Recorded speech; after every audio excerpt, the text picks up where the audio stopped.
नमस्कार दोस्तों, स्वागत है आपका डेली करंट अफेयर्स में। दोस्तों, आज की वीडियो है 14 अक्टूबर 2023 के महत्वपूर्ण करंट अफेयर की। तो चलिए दोस्तों, आज की वीडियो शुरू करते हैं। आज की वीडियो का क्वेश्चन नंबर 1 है, विश्व एथलेटिक्स ने इस वर्ष के एथलीट ऑफ द ईयर के लिए किसे नामित किया है?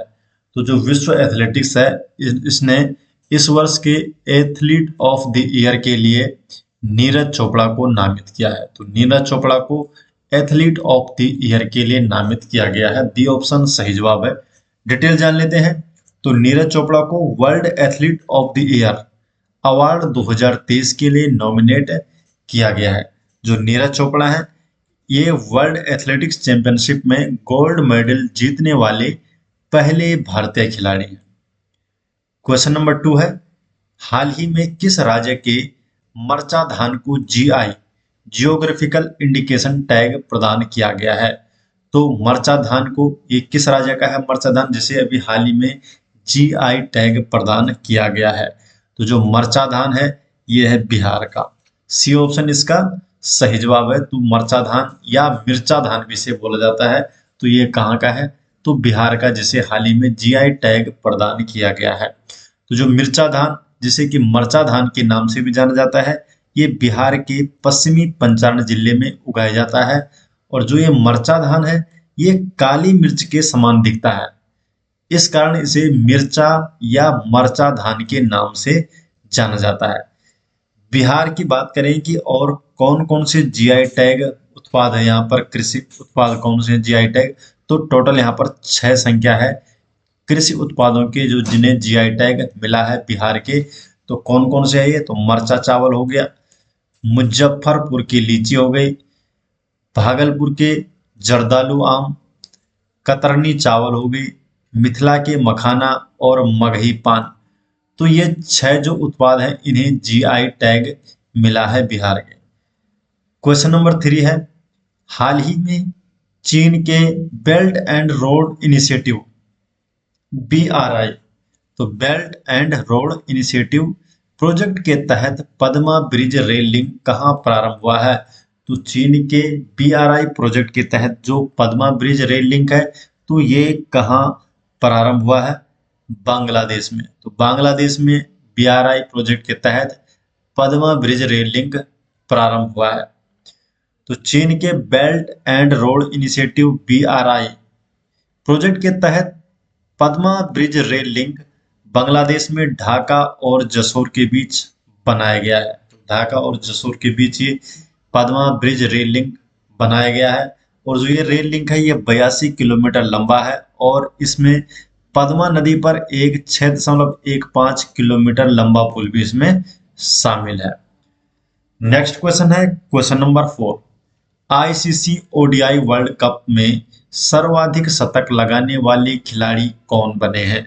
तो जो आईसीसी ओडीआई वर्ल्ड कप, इसमें सर्वाधिक शतक लगाने वाले खिलाड़ी बन गए हैं रोहित शर्मा। तो सी ऑप्शन सही जवाब है। तो Rohit Sharma ICC ODI world cup में सर्वाधिक शतक लगाने वाले खिलाड़ी बन गए हैं। तो विश्व कप में सर्वाधिक शतक लगाने वाले खिलाड़ी बन गए हैं भारतीय कप्तान रोहित शर्मा। रोहित शर्मा ने विश्व कप की 19 पारियों में सर्वाधिक 7 शतक लगाए हैं। तो 7 सबसे अधिक शतक रोहित शर्मा ने लगाए हैं और इनके नाम पे है 7 शतक। इसके बाद है सचिन तेंदुलकर, जिन्होंने 6 शतक लगाए थे। तो 6 शतक सचिन तेंदुलकर के नाम पे हैं। इसके बाद आते हैं रिकी पोंटिंग और कुमार संगकारा, इन्होंने 5-5 शतक लगाए हैं। विश्व कप 2023 में अंतर्राष्ट्रीय क्रिकेट में सर्वाधिक छक्के लगाने का रिकॉर्ड अब किसके नाम पर है? रोहित शर्मा के नाम पर है, जो कि भारतीय क्रिकेट के कप्तान हैं। और रोहित शर्मा ने ये उपलब्धि क्रिकेट विश्व कप में अफगानिस्तान के खिलाफ हासिल की है। तो अफगानिस्तान के खिलाफ ये उपलब्धि इन्होंने अपने नाम पर की है। इन्होंने इससे पहले जो ये रिकॉर्ड था, ये क्रिस गेल के नाम पे था सर्वाधिक छक्के लगाने का रिकॉर्ड, जिससे कि रोहित शर्मा ने अब तोड़ दिया है। और इससे पहले ये किसके नाम था? तो क्रिस गेल के नाम पे था सर्वाधिक छक्के लगाने का रिकॉर्ड, जो कि रोहित शर्मा द्वारा अब तोड़ दिया गया है। रोहित शर्मा एक दिवसीय विश्व कप में संयुक्त रूप से सबसे तेज 1000 रन बनाने वाले बल्लेबाज भी ये बन गए हैं। क्वेश्चन नंबर 5 है, हाल ही में ऐतिहासिक धार्मिक स्थलों के विकास हेतु वंदन योजना, तो वंदन योजना कब कहाँ प्रारंभ हुई? तो ऐतिहासिक धार्मिक स्थलों के विकास हेतु जो वंदन योजना है इसका प्रारंभ हुआ है उत्तर प्रदेश में। उत्तर प्रदेश में धार्मिक स्थलों के विकास हेतु वंदन योजना प्रारंभ की गई है। क्वेश्चन नंबर 6 है, विश्व दृष्टि दिवस 2023 कब मनाया गया है? जो विश्व दृष्टि दिवस 2023 है तो ये मनाया गया है 12 अक्टूबर को। तो 12 अक्टूबर 2023 को विश्व दृष्टि दिवस 2023 मनाया गया है। अब देखिए इसकी डेट फिक्स नहीं होती है कि ये कब आता है, क्योंकि जो विश्व दृष्टि दिवस है ये प्रत्येक वर्ष अक्टूबर के दूसरे गुरुवार को, तो दूसरे गुरुवार को वैश्विक स्तर पर ये मनाया जाता है। इस बार विश्व जो दृष्टि दिवस है ये 12 अक्टूबर को मनाया गया था, क्योंकि 12 अक्टूबर को दूसरा गुरुवार आया था। 2023 की थीम क्या रखी गई है? काम करते समय अपनी आंखों से प्यार करें, love your eyes at work. तो ये 2000 जो विश्व दृष्टि दिवस 2023 है इसकी थीम रखी गई थी। और ये दिवस जो है पहली बार वर्ष 2000 में लॉयंस क्लब इंटरनेशनल ऑर्गेनाइजेशन के साइट फर्स्ट अभियान के तहत मनाया गया था। तो पहली बार जो विश्व दृष्टि दिवस है कब मनाया गया था? वर्ष 2000 में। क्वेश्चन नंबर 7 है, हाल ही में भारत और फ्रांस के बीच में 5वीं वार्षिक रक्षा वार्ता का आयोजन कहाँ हुआ? तो भारत और फ्रांस के बीच जो 5वीं वार्षिक रक्षा वार्ता का आयोजन है तो ये हुआ पेरिस में। पेरिस फ्रांस में भारत और फ्रांस के बीच 5वीं वार्षिक रक्षा वार्ता का आयोजन किया गया था। पेरिस फ्रांस में आयोजन किया गया था। डिटेल जान लेते हैं। भारत और फ्रांस के बीच जो 5वीं वार्षिक रक्षा वार्ता है ये पेरिस फ्रांस में आयोजित की गई थी। और इस आयोजन में भारत की तरफ से भारत से रक्षा मंत्री श्री राजनाथ सिंह ने भाग लिया। तो श्री राजनाथ सिंह ने इस आयोजन में भाग लिया है भारत की तरफ से। क्वेश्चन नंबर 8 है, इजराइल में फंसे लोगों को वापस लाने के लिए चलाए गए अभियान को क्या नाम दिया गया? तो इजराइल में जो फंसे भारतीय हैं इनको वापस लाने के लिए, तो वापस लाने के लिए कौन सा अभियान चलाया गया है? तो इनके लिए चलाया गया है ऑपरेशन अजय। ए ऑप्शन सही जवाब है। तो इजराइल में फंसे भारतीयों को वापस लाने के लिए ऑपरेशन अजय अभियान की शुरुआत की गई है। डिटेल जान लेते हैं। तो भारत सरकार द्वारा ऑपरेशन अजय की शुरुआत की गई है इजराइल में फंसे भारतीयों को वापस लाने के लिए। और इस ऑपरेशन का उद्देश्य क्या है? युद्धग्रस्त इजराइल में फंसे भारतीय नागरिकों को सुरक्षित लाना। तो ये इसका उद्देश्य है।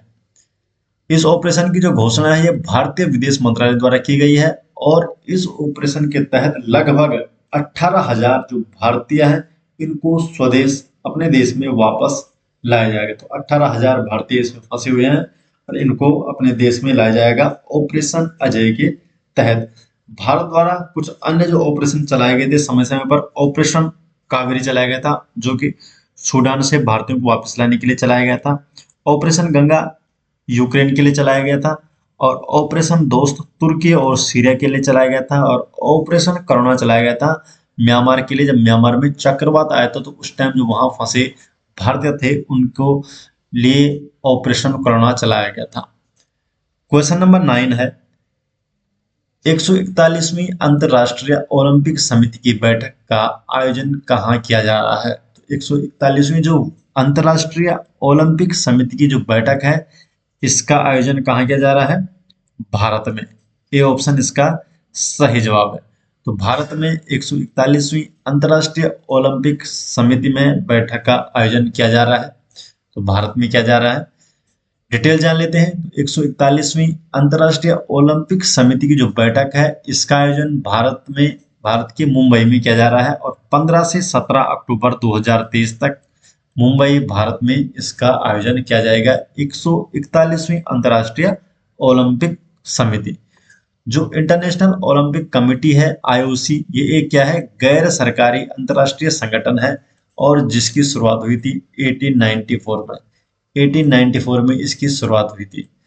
भारत दूसरी बार इस सत्र की मेजबानी कर रहा है और इससे पहले भारत ने 1983 में नई दिल्ली में पहली बार आईओसी सत्र की मेजबानी की थी। अगर बात करें अंतर्राष्ट्रीय ओलंपिक समिति में जो शामिल होने वाली पहली भारतीय महिला कौन है, तो वह है नीता अंबानी। 2016 में उसमें शामिल हुई थी। और जो आईओसी है इसका मुख्यालय है स्विट्जरलैंड के लुसाने में। तो स्विट्जरलैंड में है आईओसी का मुख्यालय। और जो 141वीं अंतर्राष्ट्रीय ओलंपिक समिति की बैठक, जो आईओसी की बैठक हो रही है, तो इसका आयोजन कहाँ हो रहा है? मुंबई, भारत में। और भारत इसकी मेजबानी दूसरी बार कर रहा है। क्वेश्चन नंबर 10 है, इसरो अपना दूसरा स्पेस पोर्ट कहाँ स्थापित करेगा? तो जो इसरो है, इसरो अपना दूसरा जो स्पेस पोर्ट है ये स्थापित करने वाला है तमिलनाडु में। तो ए ऑप्शन इसका सही जवाब है। तो इसरो अपना दूसरा स्पेस पोर्ट तमिलनाडु में स्थापित करने वाला है। डिटेल जान लेते हैं इसके बारे में। तो इसरो का जो दूसरा स्पेस पोर्ट है ये तमिलनाडु के कुलशेखर पट्टनम में स्थापित किया जाएगा। तो तमिलनाडु के कुलशेखरपट्टनम में स्थापित किया जाएगा इसरो का दूसरा स्पेस पोर्ट। और जो इसरो का पहला और एकमात्र जो स्पेस पोर्ट है ये कहाँ है? सतीश धवन स्पेस सेंटर, जो कि है आंध्र प्रदेश के श्रीहरिकोटा में स्थित है, जो पहला है। और दूसरा जो स्पेस पोर्ट है ये तमिलनाडु के कुलशेखरपट्टनम में स्थापित किया जाएगा। इसरो जिसकी फुल फॉर्म है इंडियन स्पेस रिसर्च ऑर्गेनाइजेशन, और इसका मुख्यालय है इसरो का कर्नाटक के बेंगलुरु में है इसरो का मुख्यालय। इसरो के जो वर्तमान अध्यक्ष हैं श्री एस सोमनाथ। तो श्री एस सोमनाथ क्या है? इसरो के वर्तमान अध्यक्ष हैं। और इसरो की स्थापना की गई थी 15 अगस्त 1969 को। 1969 को 15 अगस्त 1969 को इसरो की स्थापना की गई थी। और इसकी स्थापना विक्रम साराभाई द्वारा की गई है। तो विक्रम साराभाई द्वारा इसरो की स्थापना की गई है। क्वेश्चन नंबर 11 है, किस राज्य सरकार ने स्वतंत्र अनुसूचित जनजाति आयोग की स्थापना को मंजूरी दी है? तो स्वतंत्र अनुसूचित जनजाति आयोग की स्थापना को मंजूरी किस राज्य सरकार द्वारा दी गई है? तो महाराष्ट्र द्वारा। तो महाराष्ट्र द्वारा स्वतंत्र अनुसूचित जनजाति आयोग की स्थापना को मंजूरी दी गई है। तो डी ऑप्शन इसका सही जवाब है। तो दोस्तों ये हो गए आज 14 अक्टूबर 2023 के महत्वपूर्ण करंट अफेयर। और 14 अक्टूबर 2023 की जो महत्वपूर्ण करंट अफेयर है इसके नोट्स आपको मिल जाएंगे हमारे वेबसाइट में, जिसका लिंक आपको डिस्क्रिप्शन में देखने को मिल जाएगा। तो आप डिस्क्रिप्शन में चेकआउट कर सकते हैं और वहां से आप, हमने जो वेबसाइट आपको दे रखी है वहां से आप इन करंट अफेयर को दोबारा वहां पर रीड कर सकते हैं। तो मिलते हैं दोस्तों नेक्स्ट वीडियो के साथ, तब तक के लिए आपका बहुत बहुत धन्यवाद।